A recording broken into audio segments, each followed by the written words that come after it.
कम मायका प्रेम। रिद्धि की सास को हर वक्त अपने मायके का गाना गाने की आदत थी। अरे बस करना माँ, मामा का ये किस्सा तो 50 बार पहले भी सुना चुकी है। अरे हाँ, तो क्यों ना बताऊं। तेरे चाचा तो उस वक्त हाथ झाड़ कर खड़े हो गए थे। तब मामा ही था तेरा जो आगे आया और मदद की। देखो अब ठीक है ना, जो हो गया सो हो गया। क्यों एक बात को हमेशा गाती रहती हो। अब तो बहू घर आ गई है, उसे तो सबको मान कर चलना है ना, कि सिर्फ सास का मायका ही समझेगी वो। तभी वहाँ रिद्धि आ जाती है। माँ, आज मैं घर जा सकती हूँ? माँ को मेरी बहुत याद आ रही है। शादी के बाद एक बार भी नहीं गई। हाँ तो कौन जाता है।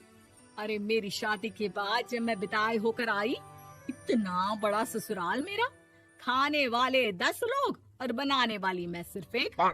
ऐसा लग रहा था जैसे सिर्फ खाना बनाने के लिए ही ब्याह किया है। वो तो मेरा भाई था, गांव से एक काम करने वाली चाची को भेज दिया जो मेरा हाथ पटाती थी, और उसको पैसा, खाना, कपड़ा, रहने के लिए कमरा, वो सब किसने दिया था? तुम्हारे भाई ने। ये मामला रोज का था। ससुर भी जब गुस्सा होते तो वो सारी बात कह देते जो उनके मन में इतने समय से चल रही थी।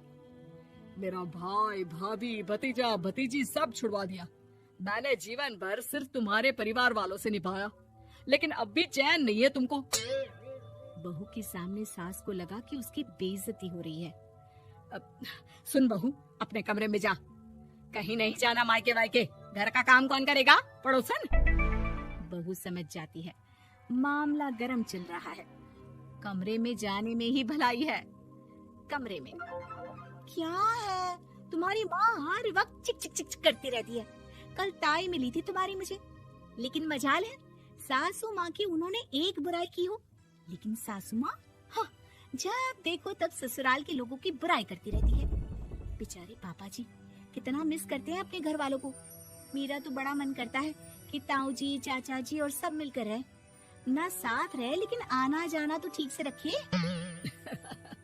हिंदुस्तान और पाकिस्तान एक हो सकता है, लेकिन चाचा और ताऊ के परिवार के साथ हम लोगों का मिलन ना जी ना कभी नहीं हो सकता।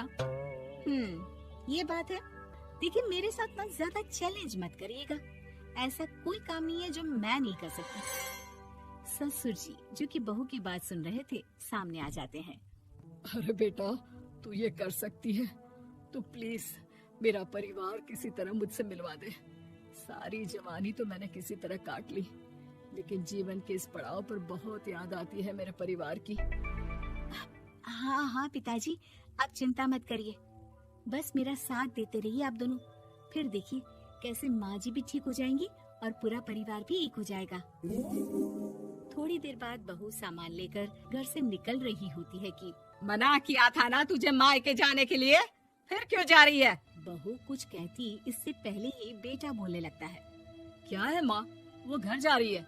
वैसे भी उसके माता पिता ने मुझे 10 लाख दिए तब जाकर मेरा काम शुरू हो पाया, वरना तूने मेरे लिए किया क्या है?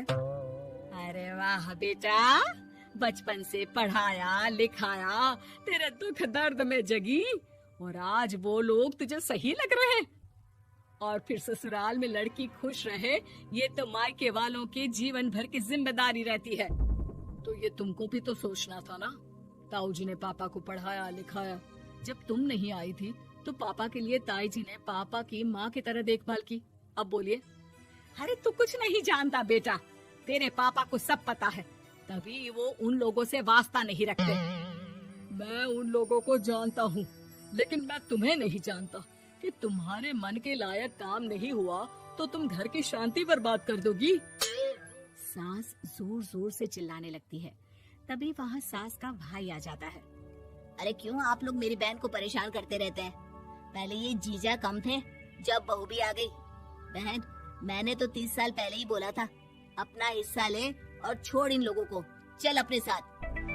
बहू समझ जाती है कि मामा ससुर की नजर किस पर है। देखा, तुम लोग मुझे अकेला मत समझना, मेरा भाई खड़ा है आज भी मेरे लिए। बहू मायके जाती है और आते वक्त साथ में एक नौकरानी ले आती है। अरे बहू, कुछ खाने को दे दे। अरे आंटी, क्यों भाभी को परेशान करती रहती हो? उनके भाई ने मुझे जिम्मेदारी दी है। किसी भी चीज की परेशानी नहीं होनी चाहिए भाभी को। जो चाहिए मुझे बोलने का। आय हाय, बहू के मायके वालों का इतना दखल। ये मेरा घर है, कोई कल का आए इसे पूरा कैप्चर कर ले, ये बर्दाश्त नहीं होगा मुझसे। क्या हो गया सासू माँ? क्यों सुबह सुबह चिल्ला रही हैं? चमेली, ओ चमेली, क्या कहा था मेरे भाई ने तुझे? अरे दीदी बहुत तेज है आपकी सासू माँ। मैंने तो बोला कुछ चाहिए तो मांग लो मुझसे। अरे निकल यहाँ से, घर को रेलवे स्टेशन बना रखा है, जो देखो वो घुमा जा रहा है यहाँ से वहाँ।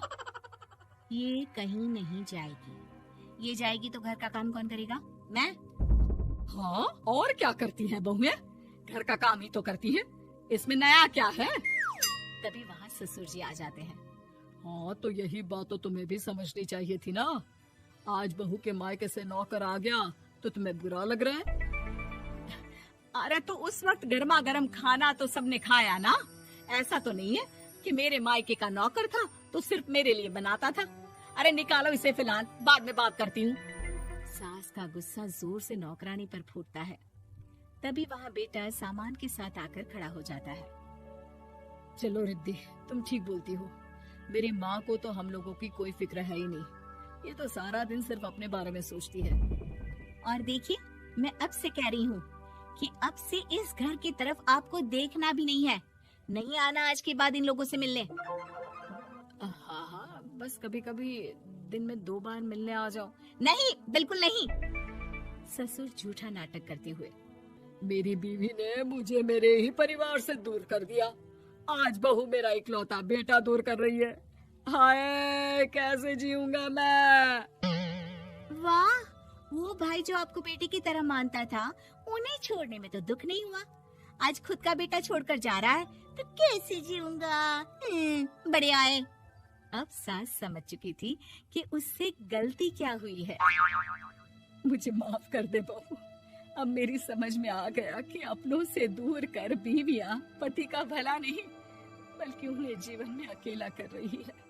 मुझे माफ कर दे, मैं अब सबसे माफी मांग लूंगी। ससुर जी दूर से बहू को थम्स अप दिखाते हैं।